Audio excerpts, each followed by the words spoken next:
15 декабря в Абхазской государственной филармонии имени Гумба прошел второй гала-концерт российско-абхазской дружбы, приуроченный к столетию народной дипломатии. 100 лет назад, в 1925 году, было основано общество, которое стало первым шагом к развитию культурных связей с зарубежными странами. С течением времени организация меняла свои названия и функции, а сегодня она известна как Россотрудничество. Сегодня Россотрудничество с достоинством продолжает дело своих предшественников. Развивает международные культурные проекты, поддерживает обмены, создает новые возможности для взаимодействия, в том числе и для Абхазии. Мы высоко ценим вклад, который эта деятельность вносит в укрепление российско-абхазской дружбы и развитие сотрудничества между нашими народами.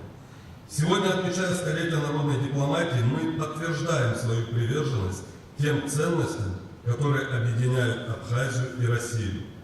Это уважение, добрососедство, творчество, открытость и стремление к созиданию. Пусть и дальше народная дипломатия остается надежной основой наших отношений, помогает укреплять доверие, расширять взаимные возможности и открывать новые пути для сотрудничества. Поздравил участников и зрителей с важным событием посол Российской Федерации в Республике Абхазия Михаил Шургалин. Нынешнее Россотрудничество, действующее под эгидой Министерства иностранных дел Российской Федерации, было образовано в 2008 году. И почти сразу же, 18 декабря 2009 года, было создано представительство этого агентства в Республике Абхазия. Поздравляем Россотрудничество со столетием, а его представительство в Сухуми с 16-летием.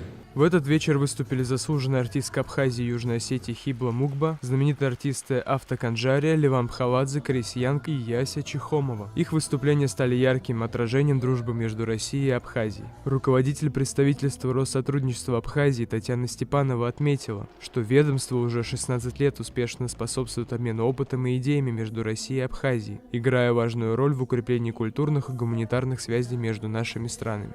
Особую благодарность хотелось бы выразить правительству Республики Абхазия за поддержку и сотрудничество. Отдельно Министерство культуры Республики Абхазия за реализацию совместных культурных проектов. Ваши усилия и преданность делу культурного обмена между нашими странами играют огромную роль в развитии российско-абхазских отношений.